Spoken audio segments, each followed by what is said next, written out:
Está no ar mais um episódio do podcast Conexão AdUnicamp, gravado no auditório da associação no dia 21 de outubro de 2024. Acompanhe esse e outros episódios pelo canal da AdUnicamp no YouTube ou, se preferir, nas principais plataformas do gênero.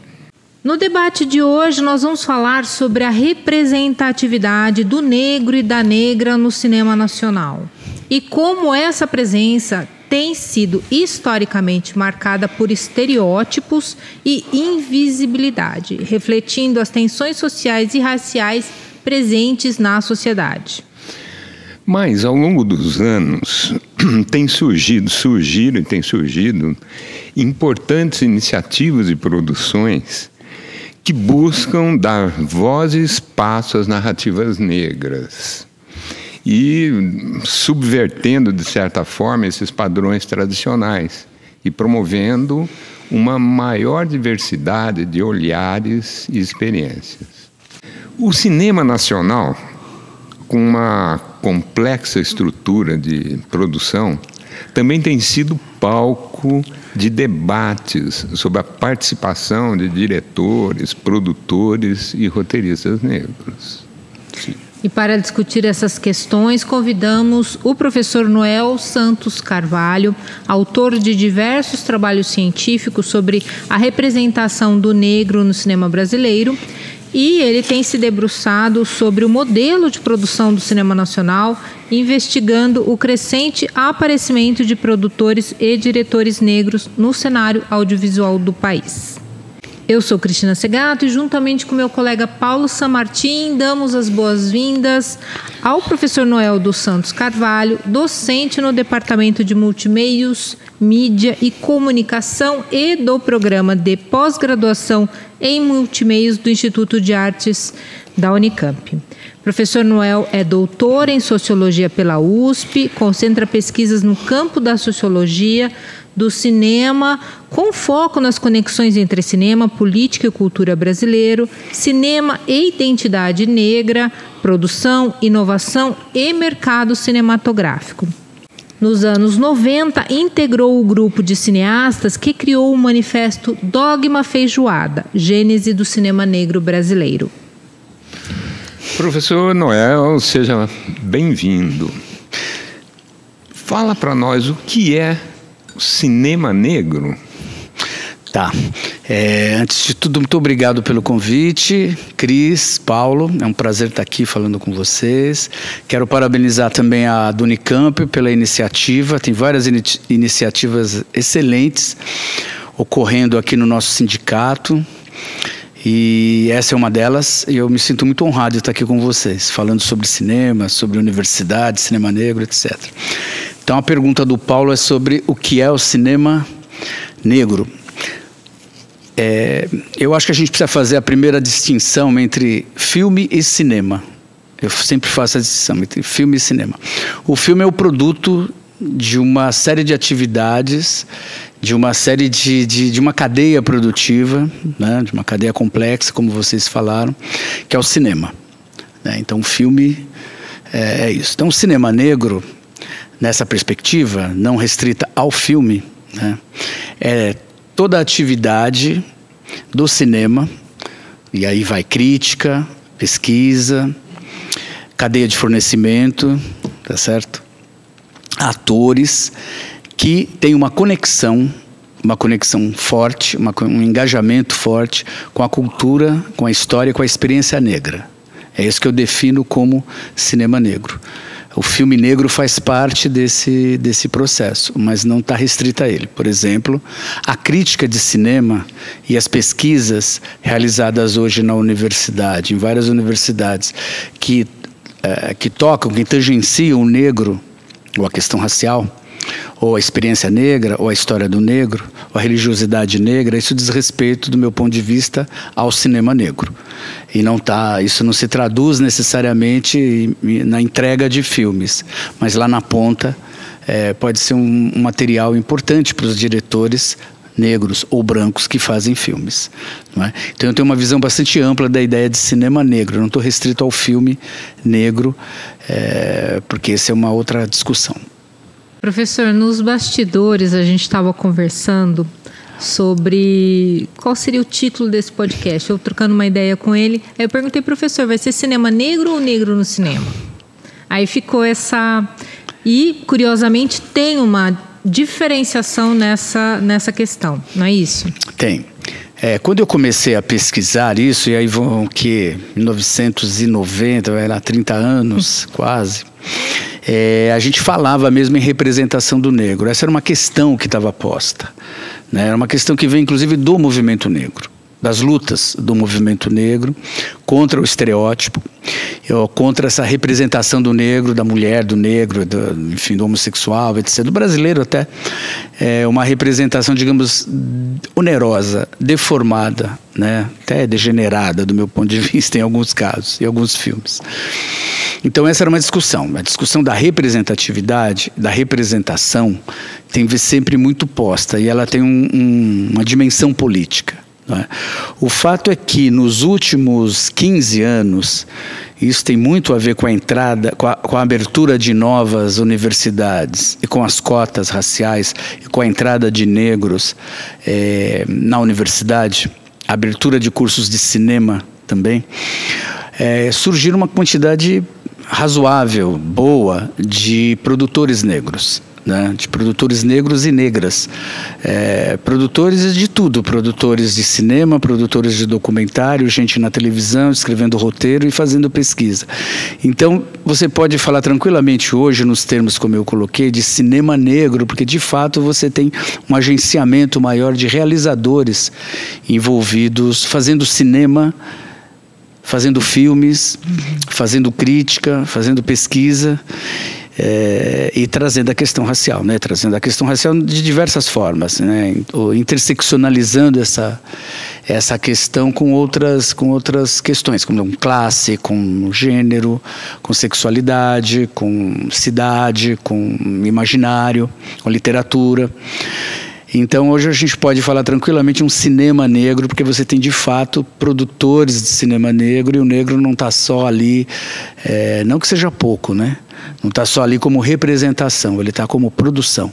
Não que a produção também não seja uma forma de produção de realidade, mas é muito mais amplo hoje, à medida em que intelectuais negros entraram na agenda.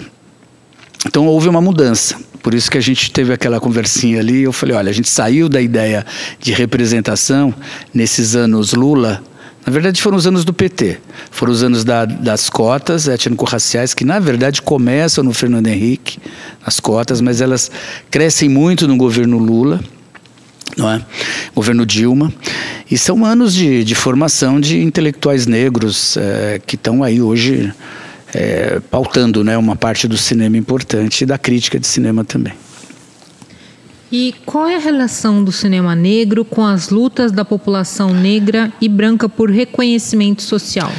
Eu acho que a luta do negro... Eu tenho uma formulação que é minha, mas ela é tirada de um sociólogo chamado Guerreiro Ramos. Eu não sei até que ponto eu sou muito criativo nessa concepção, porque eu invento coisas. Eu acho que faz parte de ser um pesquisador por coisas no mundo também, né? Então eu li Guerreiro Ramos muito no meu doutorado, para pensar o cinema dos anos 50 e tal. E o nacionalismo, essa coisa do negro também, o teatro experimental do negro e tudo. E um dos livros dele, um dos textos dele, ele fala uma coisa muito interessante, que na verdade o negro é o povo brasileiro, o negro é um índice da nacionalidade, né? Eu acho que nas lutas brasileiras, nas lutas do povo brasileiro, o negro teve ali na vanguarda, né?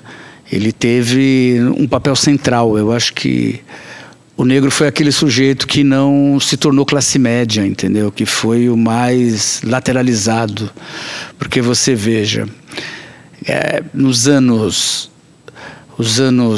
para mim, os anos 60, especialmente os anos 70 e 80, que eu lembro bem, quando a gente ia procurar trabalho, eu comecei a procurar trabalho ali nos anos 70, para trabalhar. Você abriu o jornal e estava escrito assim: preciso secretário, preciso atendente, exige boa aparência. A boa aparência era uma pessoa branca. né? Os negros estavam fora e os mestiços estavam fora disso.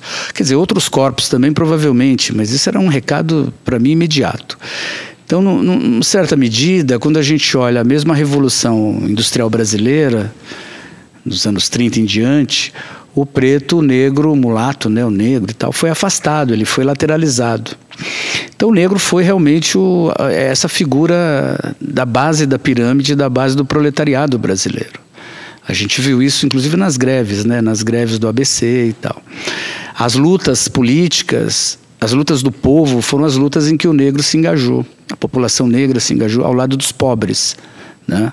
Então, a população negra é essa que vive sempre nessa situação de pobreza, de marginalidade, de vítima de violência. Então, a sua agenda é a agenda da emancipação. Ele é o índice desse país se tornar um país mais civilizado, mais democrático. Interessa-nos muito a democracia, porque fora dela nós somos as principais vítimas. Quer dizer, durante a ditadura, nos momentos de maior repressão, teve a repressão efetivamente aos partidos e às organizações, né, do nacional-populismo, o Partido Comunista, o CPC, etc. Mas ela continuou, mesmo depois da abertura, ela continuou na população negra. A marginalização e a violência policial na população negra é desde a abolição. Entendeu? Nós nunca tivemos paz. Essa é a verdade. Nós nunca tivemos anistia. Nós nunca tivemos isso. E hoje perpetua-se. Então a agenda negra é a agenda da nação. A agenda negra é a agenda da civilidade. Quer dizer, quando esse país avança no sentido de tornar a situação do negro, da população negra e mestiça melhor, né? Mais razoável, esse país melhora para todos. Né? Não só porque nós somos a maior parte da população, mas que nós somos o índice disso mesmo. Isso significa que a sociedade melhora para todos, né? Eu não sei se isso é uma extensão desse pensamento do Guerreiro Ramos, né? E aí o cinema, não só o cinema, mas o samba, a música, o que chamam de música negra, música black, etc. A cultura negra, ela é a própria representação da possibilidade de liberdade desse país, de libertação desse país. Nós somos aquele que não pode recorrer à dupla cidadania.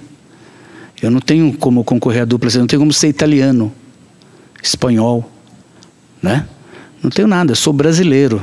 Quando nós chegamos aqui não existia Angola, não existia Moçambique, etc. Então nós somos brasileiros, somos a nação brasileira. O negro é o brasileiro, ponto. Então se esse país pode se tornar um grande país, ele vai ter necessariamente que tornar essa população grande, e essa população precisa assumir o Brasil. Eu também defendo isso. Eu defendo que o negro seja realmente a vanguarda do Brasil, da brasilidade, né? Acho isso muito importante para nós negros, assumirmos essa bandeira desse país. E não é pouca coisa, né? Assim, é a 8ª economia do mundo. É um país importantíssimo. Então é uma tarefa. É uma tarefa. Ela não é de esquerda nem de direita. É uma tarefa que nós temos que ter, que eu acredito. E em vários momentos fizemos isso. Em vários momentos fizemos. Não só, né? Não só. Um dos momentos foi no período do nacional-populismo. Foi um momento grande da história do país e da população negra, de inclusão, inclusive, da população negra, nos termos do nacional-populismo. E o outro momento forte foi esse recente que nós tivemos aí com os governos social-democratas, né? E aí, desde Fernando Henrique, mas principalmente Lula e Dilma, tivemos um momento de inclusão dessa população negra e branca pobre. Vocês não acham? Perfeito, professor, perfeitíssimo, de pleno acordo. Professor, dentro de todo esse processo, né, que vem desde lutas, inclusão, batalha, discriminação e tal, como se construiu, você podia fazer uma narrativa para a gente sobre como se construiu o cinema negro historicamente no Brasil? Tá, eu vou tentar falar para você dos principais diretores negros que eu pesquisei, né? Então, quando eu olhei essa questão, e ainda observo, desde os anos 40, o primeiro diretor negro que a gente pode realmente reputar como um pioneiro de cinema negro até o momento atual das pesquisas, né, que eu tenho lido e que eu tenho feito. Mas o primeiro diretor é um homem chamado José Rodrigues Cajado Filho. É um diretor, ele na verdade é um cineasta, ou seja, alguém envolvido com o cinema, também um diretor. Ele veio do teatro, trabalhou com um grupo do Cinodilon, que era uma companhia de teatral muito famosa no Rio, do teatro comercial, que se chama de teatro comercial, né? Em oposição àquilo que se fazia teatro comercial e teatro moderno, que tinha essa divisão. Essa divisão do Décio de Almeida Prado, inclusive um teórico e tal, que estudou, muito, muito importante. Então você tinha essa divisão. Ele está ligado a esse teatro comercial. Isso é importante porque ele vai trabalhar depois para um tipo de cinema. Ele vai trabalhar isso depois, um ano depois de ingressar no teatro, ele vai trabalhar na Atlântida cinematográfica. E a Atlântida faz as chanchadas, aquele cinema comercial, né, os musicais brasileiros. Ele entra em 43 na chanchada, entra como cenógrafo e vai galgando espaço dentro dos estúdios. Ele faz roteiro, assistência de direção de arte. Então, Cajado Filho, até dirigir 5 longas. Ele dirige 5 longas-metragens, que é uma quantidade bastante boa para um cineasta, especialmente naquele período, não é? Mas ele escreve muito. Cajado escreveu, por exemplo, o roteiro do Homem do Sputnik, que é um dos principais filmes brasileiros, assim, principal filme, né? Comédia, né? Mas eu acho um dos principais filmes, eu acho um filme importantíssimo. Inclusive uma crítica ao nacionalpopulismo, né? Mas uma comédia, enfim. Ele escreveu o roteiro do Petróleo é Nosso também, um filme do Watson Macedo, trabalhou com o Watson Macedo e outros filmes. Então, Cajado Filho, ele tem, eu fazendo a pesquisa nos vários bancos de dados, ele trabalhou em 70 filmes, que é algo invejável, inclusive, para um diretor ou para um cineasta em Hollywood. 70 filmes. Ele nasceu em 12 e morreu em 1956. Muito cedo, portanto, pouco mais de 50 anos, 53 anos, por aí. Então, uma figura que ninguém conhecia como diretor, né? Como realizador, como cineasta negro. Cajado Filho, então, é o primeiro, digamos, diretor até que a gente tem aqui, o primeiro cineasta negro. O segundo é um diretor chamado Haroldo Costa, esse está vivo. O Haroldo Costa, acho que todos vocês conhecem, porque ele apresentava carnavais, né? No Rio, trabalhou na Globo e tal. Escreveu vários livros sobre a cultura popular e tudo mais. O Haroldo dirigiu um filme meio de enviesado, digamos. Ele escreveu um roteiro, estava em uma produção, mas ele não pretendia dirigir. Mas o diretor principal não pôde assumir e sobrou, digamos assim, para ele. E ele dirigiu um filme chamado Pista de Grama, em 1957, 58, que é um período de produção e finalização do filme, né? Pista de Grama, o único filme dele. O filme caiu na Magalhães, um filme interessante, assim, um filme sobre turf. Mas que tem uma personagem negra, Vera Regina, que faz o papel de uma... Vera Regina era uma atriz que veio da chanchada. Veio da Atlântida, inclusive. E faz um papel ali muito estranho, porque ela faz o papel da empregada num filme dirigido por um ator negro. Por um diretor negro, desculpe. E eu questionei o Haroldo Costa uma vez sobre isso. Eu perguntei a ele, pô, Haroldo, você, um diretor, um artista que veio do teatro experimental do negro, tem vários textos sobre o negro, tem livros e, enfim, trabalhou no Brasilianas, foi o primeiro Orfeu Negro. O Haroldo foi o primeiro Orfeu Negro, 57, né? 57, 58. E ele me respondeu assim, de uma maneira muito interessante. Ele disse assim, pois é, né? Era o que se fazia na época. Eu me penitencio, mas era o que se fazia na época. E esse era o que se fazia na época ficou rodando na minha cabeça muito tempo. Muito tempo. E o ano passado, eu retomei essa entrevista Essa entrevista foi feita para o doutorado de 2001. Eu retomei essa entrevista e escrevi um artigo chamado Cinema Negro de Haroldo Costa, o limite da representação. Quer dizer, onde é que a representação do negro encontra o limite? Eu acho que ele opera no limite, que é quando um ator, um ativista, um intelectual negro faz um filme e repõe um estereótipo. O que acontece, né? Como assim? Não é? Então, não deve vir dele. De onde vem isso? E aí ele dá a resposta. A resposta dele é muito interessante. Ele diz, era o que se fazia na época. Ou seja, no cinema, o que se fazia na época não era o que se fazia no teatro. Se no teatro, o teatro estava muitíssimo avançado do ponto de vista da representação racial, pelo menos de onde ele saiu, quer dizer, do teatro experimental do negro, o cinema era muito, digamos, refratário a esse tipo de representação. A representação do negro que aparecia ali era um tipo de representação do povo, e que aparecia normalmente na forma do estereótipo, da caricatura, que é o que acontece no filme. Então, o limite da representação não está na pessoa, está exatamente no meio que ela está circulando. Quer dizer, quando você vai para um determinado meio, onde a cultura ali é de XYZ forma, você vai reproduzir aquela situação, a não ser que você entre numa briga completa com todo aquele entorno, o que é muito difícil quando você está fazendo filmes, especialmente quando você pega um filme por encomenda, né? Um filme que você, no caso o Haroldo escreveu o roteiro, mas a direção não era para ele. Então, quer dizer, toda a arquitetura do filme estava pensada para um outro diretor, inclusive mexer no roteiro, etc.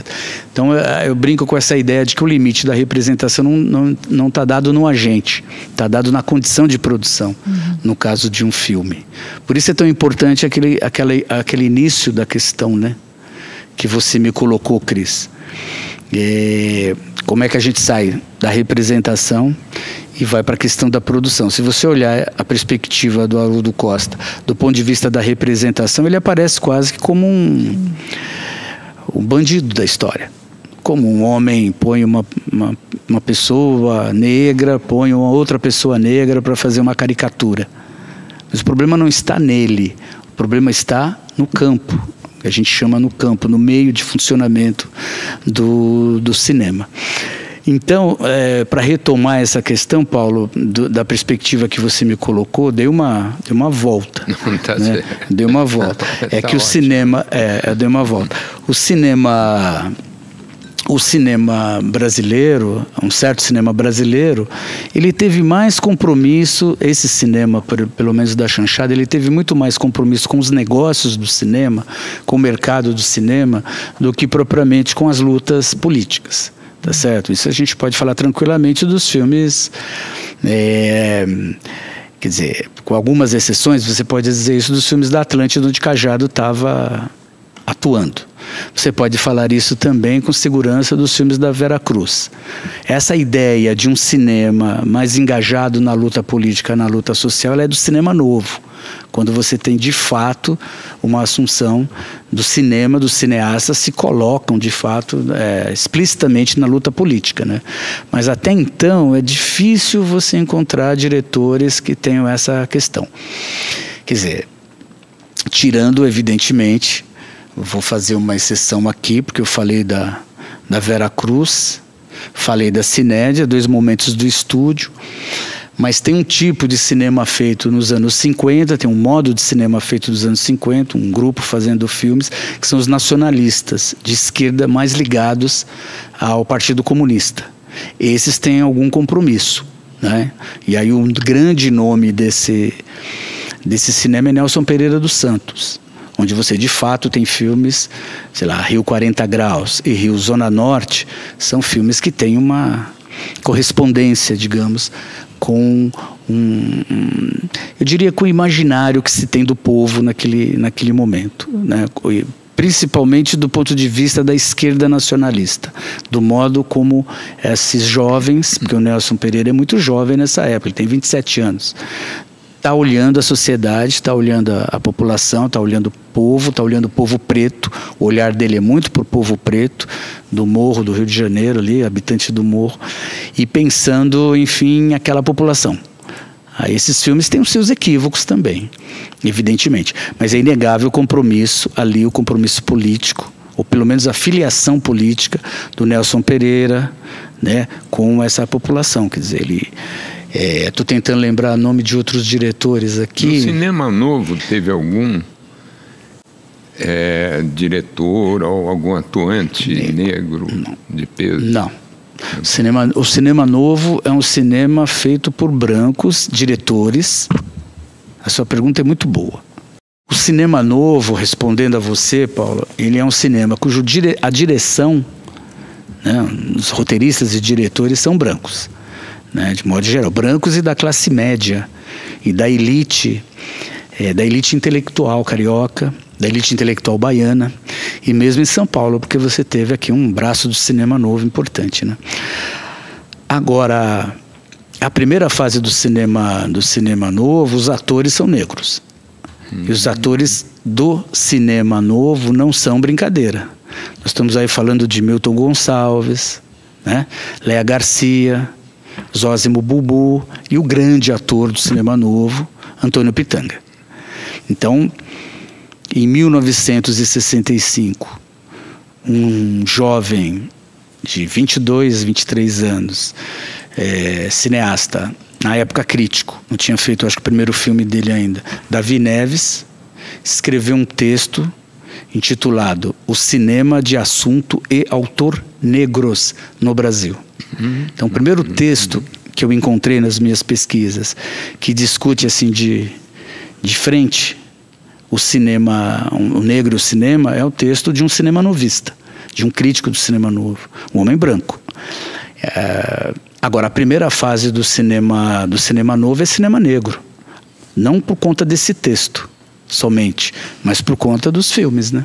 Barra Vento é um filme, né, muitos negros, com uma temática negra, né, da época, né, daquele modo. Gangazumba idem, né, história do Gangazumba. Integração racial, Sarraceni, do Paulo César Sarraceni. Garrincha, Alegria do Povo. Então você tem muitos filmes em que o negro é central na cena. Isso é muito importante, essa pergunta é muito importante porque uma definição essencialista do cinema negro coloca o cinema negro como cinema feito por negros e por diretores negros. Aí você tem dois essencialismos complicados, né? Porque, primeiro, o filme não é feito só por diretor, esse é o primeiro ponto. A ideia de que só os diretores fazem filmes é uma ideia essencialista e muito básica, né? Muito pouco plausível na prática de cinema. Quem já conviveu com cinema ou fez cinema sabe da quantidade imensa de negociação que você tem, desde um roteiro até chegar à edição final do filme. Isso sem levar em conta que o público também faz o filme, porque o público interpreta o filme como bem entende, e o crítico também tem o seu filme. Então, do ponto de vista do cinema, como eu mostrei aqui, como eu falei aqui, cinema é muita coisa. É uma instituição mesmo. Não esquecendo o financiamento. Se esqueceu o financiamento. Agora, a entrada dos atores negros é fundamental, porque efetivamente o que a gente vê na tela é o corpo negro. A gente vê o Pitanga na tela. A gente vê a Léa Garcia na tela. Então, quando a gente diz que os filmes do cinema novo não são cinema negro, a gente está jogando o trabalho desses atores em algum lugar. Tá certo? Isso não me parece bom. Isso é algo que eu sempre falei com os colegas, pesquisadores. Mas ele foi dirigido por um branco. Eu falei, cara, isso não importa. Um filme não é só direção, o filme é também direção. E muito da direção de um filme é feito pelo ator. Não é? O ator lê o roteiro, conversa com o diretor e imprime a sua marca. Essa marca é do ator.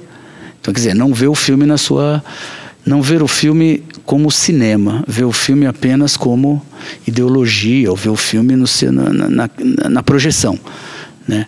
O filme é muita coisa, o filme mobiliza muita coisa, muitas pessoas, capital, dinheiro, público, que é fundamental.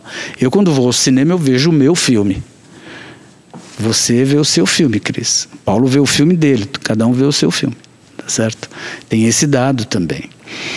Então o cinema negro é muito mais extenso, como eu já havia colocado. Espero que eu tenha respondido a você também. Não, perfeito, perfeito. E agora, chegando agora na atualidade, professor, quais são os nomes de artistas e diretores que representam o cinema negro? Eu acho que hoje, a gente podia pensar desde Cajado Filho, eu acho que 70 filmes é bastante coisa, não é? Haroldo Costa, eu acho Haroldo fundamental. Nos anos 50, nos anos 60 você tem a entrada desses atores no cinema novo, que eu acabei de falar. Mas nos anos 70, essa turma vai dirigir. Né? O Zósimo Bubu vai dirigir, por exemplo, e dirige lá os seus longas, nos anos 70, 73. O primeiro filme do Zósimo é de 73. Um outro diretor que começou como assistente na chanchada vai dirigir em 1970, chamado Odilon Lopes. Ele faz documentários, vai trabalhar na televisão e dirigir um longa-metragem, composto por dois médias-metragens. Chama-se Um é Pouco, Dois é Bom, em 1970.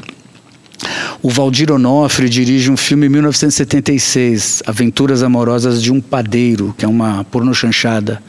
Um dos filmes mais divertidos, viu? Esse filme é uma delícia, porque é um filme despachado, carioca, daquele subúrbio carioca, sabe? O filme foi filmado em Campo Grande, muito interessante, muito divertido. Como que... Aventuras Amorosas de um Padeiro. O nome é para vender o filme, porque na época se vendia pornochanchada, então você colocava um nome que lembrasse alguma sacanagem, assim, alguma coisa erótica, né, com aquela malandragem e tal. As pessoas iam ver, mas o filme é uma comédia deliciosa, assim. Eu sempre passo para os alunos. Eu espero estar fazendo um bom negócio.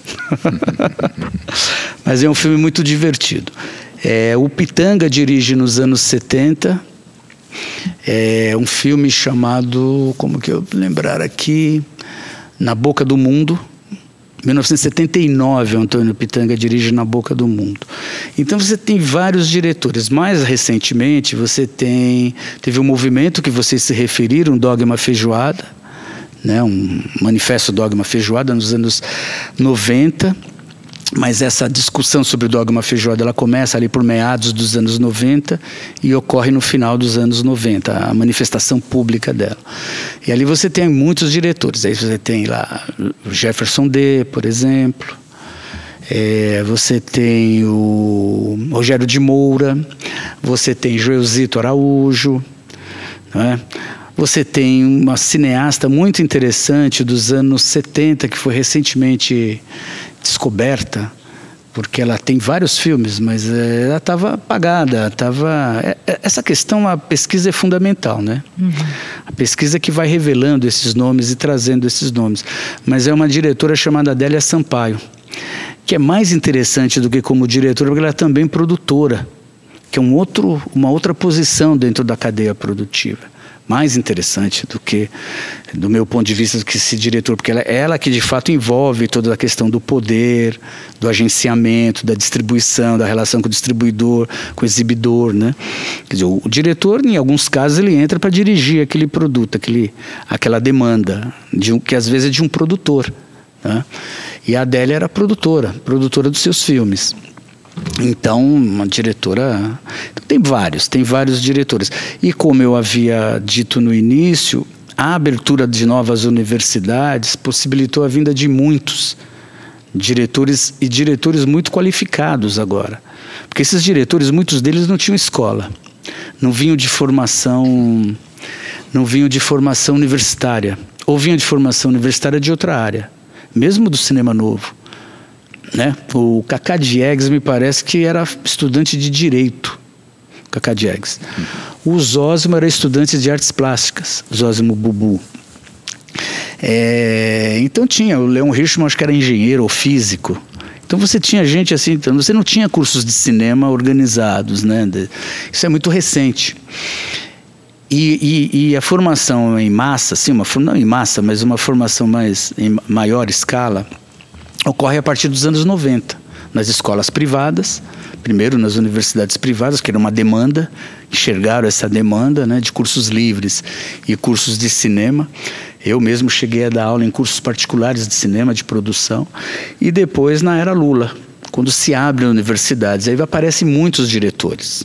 Olha a importância da universidade, né, e de uma política pública com foco no desenvolvimento, né? Porque isso é uma política pública com foco no desenvolvimento, porque não é apenas o foco no desenvolvimento social, não é apenas levar escolas para as pessoas pobres, quer dizer, é todo um pensamento de inclusão e de desenvolvimento social e desenvolvimento econômico, porque isso teve uma disrupção do ponto de vista do cinema. Quer dizer, novos diretores, novas ideias. Nesse mesmo período, a planta de produção se alterou radicalmente. A gente não tinha essas câmerazinhas antes. A gente tinha uns trombolhos analógicos. Uma câmera 16mm, que era uma câmera acessível, era um negócio de 5, 6 quilos. Para fazer câmera na mão, você tinha que ter um músculo, ombros, né? Eu não poderia fazer. E essas câmeras, elas entram nos anos 90. Né? Elas entram nos anos 90, elas se popularizam nos anos 2000. E hoje a gente tem 3 câmeras aqui apontadas para nós. Nesse momento você tem também a digitalização do campo da planta industrial, de cinema, do áudio, da imagem e da exibição. Né? A exibição era também rolo, lembram? Você colocava um rolo e trocava o rolo, etc. Agora a exibição se digitalizou. Isso entra junto com esses novos diretores, com a abertura de escolas. Então é todo um campo que altera. O cinema negro entra aí. O cinema negro entra, digamos, nesse momento de produção em escala, de uma produção maior, mais democrática e muito mais profissionalizada. Eu acho que o que a gente ganhou nesses anos foi de formação técnica e formação intelectual nesses diretores. Eu sei porque dando aula aqui, o curso da Unicamp é de 2005, me parece. Né? E não é um curso de cinema, mas a gente é bastante forte em cinema. Mas é bem recente, né? Desse período. O cinema negro é desse período.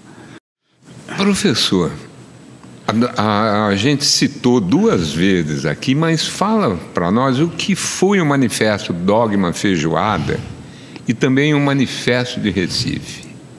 Paulo, o Manifesto Dogma Feijoada foi um manifesto que surgiu, e o Manifesto Recife também, surgiram no mesmo período.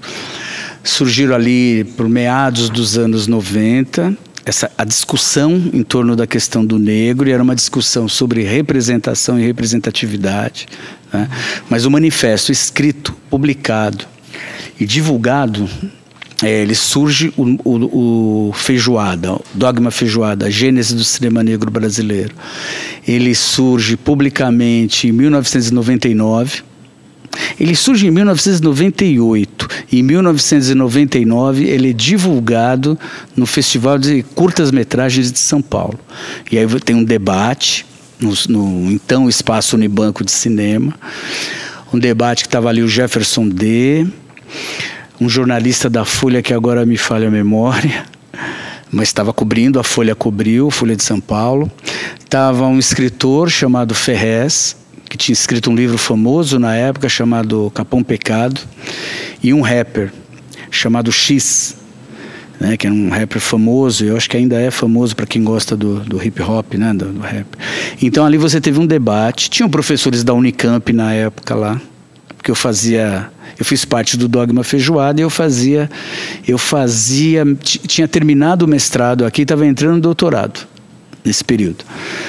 Então estava lá o professor Adilson Ruiz, professor daqui, no Instituto de Artes, foi meu orientador de mestrado. Estava a professora Lúcia Najib, que na época dava aula, era crítica de cinema também. Enfim, tinham poetas, o pessoal da revista Raça, você tinha uma massa crítica interessante de jornalistas e de intelectuais, artistas presentes no lançamento. Então o Dogma foi lançado em alto estilo, assim, do ponto de vista de uma agitação cultural, que era o que ele propunha mesmo, né? Era uma tipo agitação e propaganda, nos termos nossos ali e tal. A gente era relativamente novo, assim, e tal.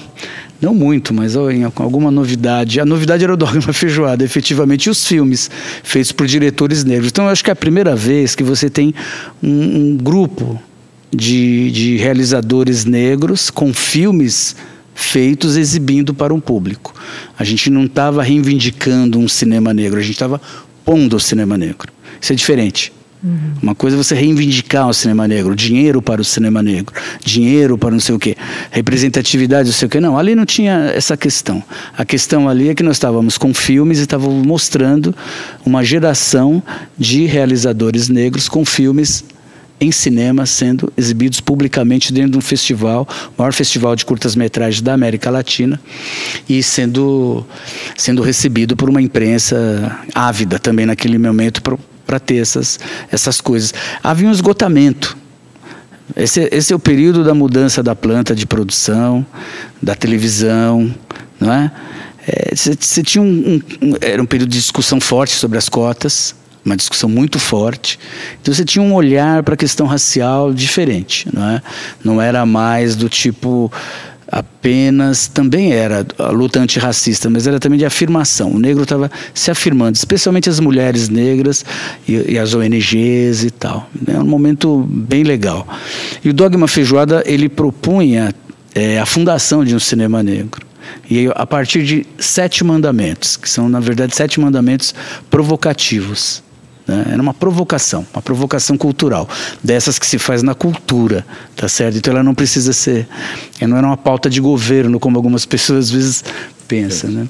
Que tem que ser coerente, o dogma foi incoerente. Não, a gente não estava propondo coerência, a gente estava propondo filmes dirigidos por negros. Coerência é outro lugar, você tem que procurar em outro lugar, não com artistas, né? A não ser que vocês são um cara engajadíssimo e sem a menor criação. A gente opera na ambivalência, na ambiguidade. O artista é isso, né? O intelectual é isso. O intelectual tem certeza? Como assim, cara? Né? Quem é você? Efetivamente, a gente está o tempo inteiro fazendo questões e não só respondendo as questões. Mas eu vou falar alguns mandamentos do Dogma Feijoada, porque alguns chegam a ser divertidos. Primeiro, eu acho corretíssimo dizer: o filme tem que ser dirigido por um realizador negro. Esse é o primeiro mandamento. O segundo mandamento é que o protagonista deve ser negro. Em nenhum momento a gente questiona ou discute o que é negro. Tem que ser, deve ser, coisas assim. Terceiro mandamento: a temática do filme tem de estar relacionada com a cultura negra brasileira. Isso é quase toda a temática do Brasil, né? O quarto mandamento: o filme tem que apresentar um cronograma exequível. Isso é coisa de produtor, né? Um cronograma exequível no manifesto. Personagens estereotipados, negros ou não, estão proibidos. Proibir a ideia do estereótipo. Que é o mais dogmático, digamos. O roteiro deverá privilegiar o negro comum brasileiro, e a gente discutiu muito isso: qual é o negro comum brasileiro? Se tem uma coisa que não é comum, é a vida de um negro, qualquer um. Você entra num ambiente, as pessoas te olham. Você atravessa a polícia, você é um suspeito. Não há... A vida de um negro nunca é comum, do meu ponto de vista. E a gente discutiu muito isso, assim. Como assim negro comum? Que diabo é isso? Então, e o sétimo mandamento diz lá: super-heróis ou bandidos deverão ser evitados. Como deve ser evitado o estereótipo. O bandido, aquele bandido estereotipado dos anos 70, que era o que a gente tinha como referência, ou o super-herói, né? Que é aquele negro quilombola, que salva, etc. Também uma coisa que não fazia parte desse projeto. Então veja, que são 7 mandamentos de criadores, né? São 7 mandamentos de criadores absolutamente jovens e dispostos ao erro, né? A ideia do Dogma Feijoada é muito mais criar uma cena, e isso ele fez, criar uma cena para o cinema negro, do que propriamente dar uma receita. Ele virou uma receita depois, mas isso não é nossa culpa. Eu acho que ele virou uma receita porque as pessoas precisam de receitas, mas os artistas e os intelectuais não devem lidar muito com receita. Isso não deve ser muito bom. Eu acho que o Dogma Feijoada ele é bom exatamente na sua imperfeição, na sua ambivalência. Eu digo isso porque o primeiro filme de longa-metragem do Dogma Feijoada chama-se Brother, foi dirigido pelo cineasta que propôs o Dogma Feijoada, que nós assinamos, mas ele propôs. Foi um diretor, hoje filma bastante, chamado Jefferson D. Então, o Jefferson D pôs 10 mandamentos no começo, aí isso caiu para 7, depois de muita discussão, muita conversa. E o primeiro filme dele é o filme Brother, e o filme é um longa-metragem de 2009, 2010. E o personagem principal foi feito pelo Caio Blá. O Caio Blá não é um negro, embora ele tenha feito um personagem, um homem, um pouco a ideia de um homem da periferia, meio marginalizado e tal, mas não é um homem negro e tal. E aí teve muita crítica, né? Porque o primeiro filme longa-metragem, né, de longa-metragem comercial do Dogma Feijoada é um longa-metragem feito na Globo Filmes com um ator branco. O Jefferson ficou respondendo, eu acho, que essa questão. Para mim a resposta é muito simples, quer dizer, o Dogma Feijoada, a proposta do Dogma Feijoada não era ser normativa, entendeu? A proposta do Dogma Feijoada era discutir essa questão. E nesse sentido ele pôs essa questão. Meus textos trabalham muito nessa chave. Eu falo o tempo inteiro que o Dogma Feijoada e o Manifesto do Recife pautaram a questão racial, mas não resolveram essa questão no cinema. Também não era o propósito, né? Já o Manifesto do Recife, ele é um manifesto muito mais alinhado com o movimento negro. Isso eu preciso dizer, eu acho que o Dogma Feijoada ele não era tão alinhado assim com a agenda do movimento negro naquele período. Eu acho até que ele é muito arrojado, de diretores negros colocarem questões ao seu modo, né? Eu acho que o Manifesto do Recife, sim, ele tem uma pauta muito parecida com as pautas do movimento negro naquele período, que é uma pauta de ações afirmativas. O que ele diz é um manifesto enorme, recebe esse nome de Manifesto do Recife, porque ele foi lançado no Festival de Cinema de Recife, em 2001. Os festivais são plataformas. O que você faz no festival, ele ganha capilaridade, né? Foi assinado por Ruth de Souza, Léa Garcia, então ele tem nomes grandes do cinema, né? Cinema de longa-metragem da televisão que assinam o manifesto. O manifesto foi escrito pelo Joel Zito Araújo, um diretor que tem bastante filmes e já vem do vídeo e tem uma história no cinema também. Mas o que ele faz é reivindicar para o cinema a inclusão de negros. É isso que ele faz na sua essência, que é muita coisa, não é pouca coisa. Mas a ideia do Dogma Feijoada é diferente. A ideia do Dogma Feijoada é que nós já somos negros, já estamos fazendo. A do Manifesto do Recife é que era necessário ter negros na cadeia produtiva, na mediação da produção, para que mudasse a imagem do negro. A ideia central do Manifesto do Recife é que o Brasil tem uma representação negada, uma representação alienada, né? E essa alienação da representação, alienação do Brasil, ele tem um nome bom para isso. A Negação do Brasil é o nome do filme, do primeiro filme do Joel Zito, é o nome do livro dele também.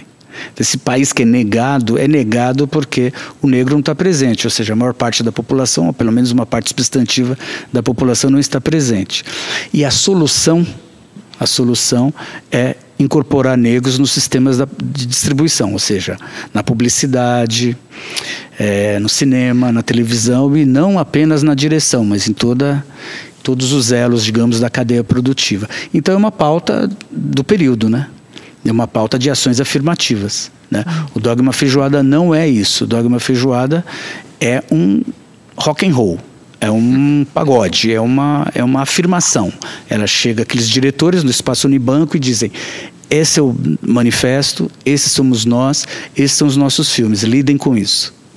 Eu acho os dois momentos muito importantes, mas tem essa diferença legal, né? Uma diferença boa. Eu acho que muitos desses jovens que fizeram filmes depois, que eu falei aqui nas universidades, se pautaram nesses dois manifestos, que eu acho interessante. A única coisa que eu não acho interessante é tudo que é normativo. Isso realmente me incomoda. Achar que tem que ter uma normatividade em qualquer um desses manifestos. Eles são deflagradores de possibilidades, não são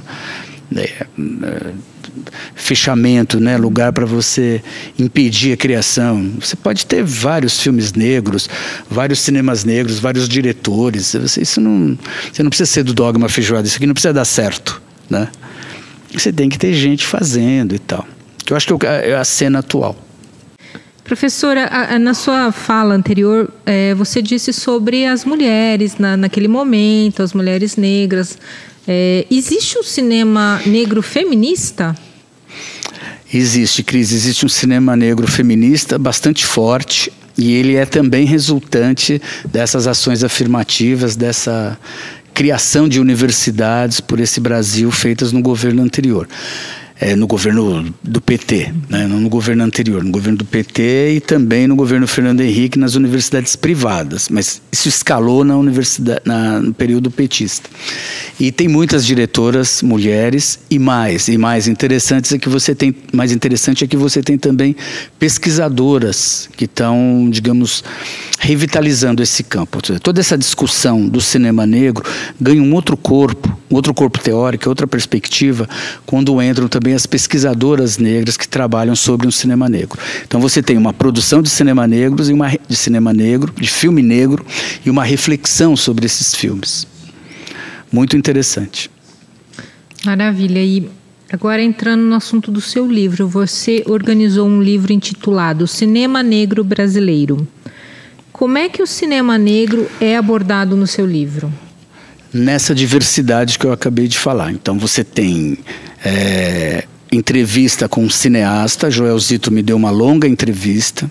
Quem abre o livro é o Jefferson D. Portanto, o Dogma Feijoada abre o livro. Uhum. O Manifesto do Recife fecha o livro.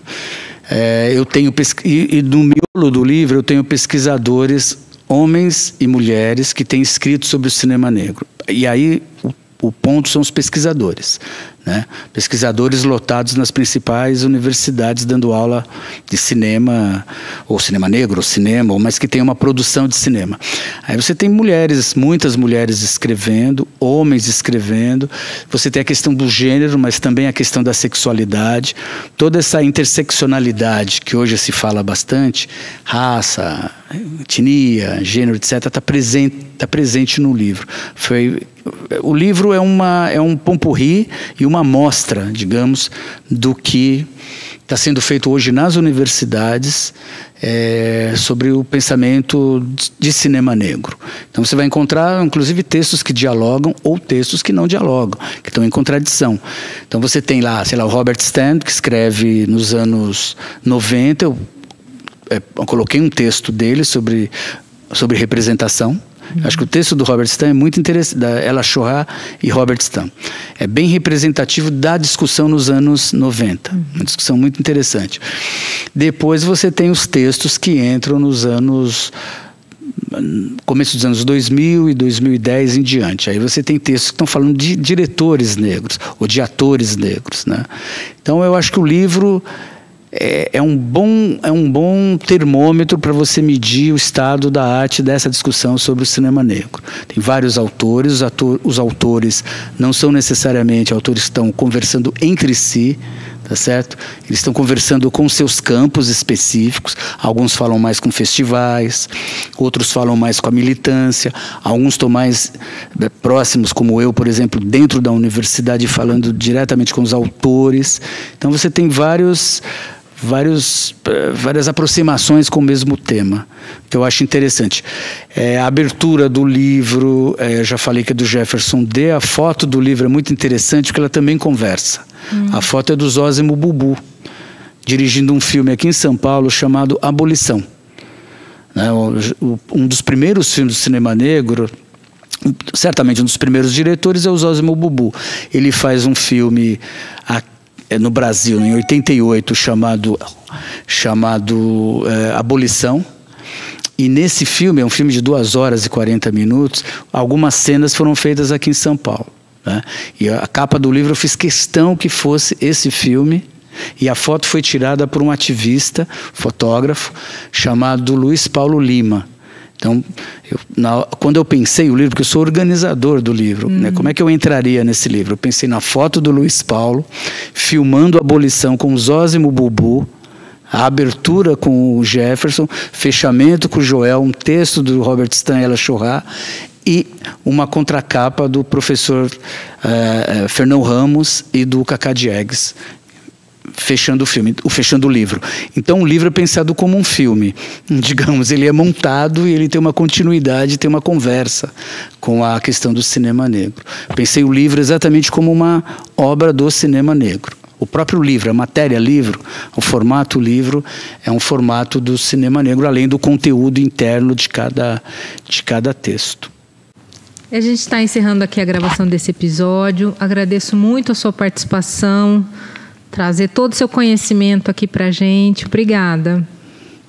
Eu agradeço a você, Cris, agradeço ao Paulo. Foi um prazer estar aqui falando de cinema negro aqui na Unicamp. Parabenizo novamente ao Unicamp pelo podcast, pelas ações que ela vem fazendo, e convido os colegas a participarem mais das atividades aqui da nossa Unicamp. Obrigado. E encerramos aqui mais um episódio do podcast Conexão à Unicamp. Agradecemos a participação do nosso convidado, professor Noel dos Santos Carvalho, docente no Departamento de Multimeios, Mídia e Comunicação e do Programa de Pós-Graduação em Multimeios do Instituto de Artes da Unicamp. Siga nossas redes sociais, nosso site e fique por dentro dos próximos episódios do podcast Conexão à Unicamp. Até lá!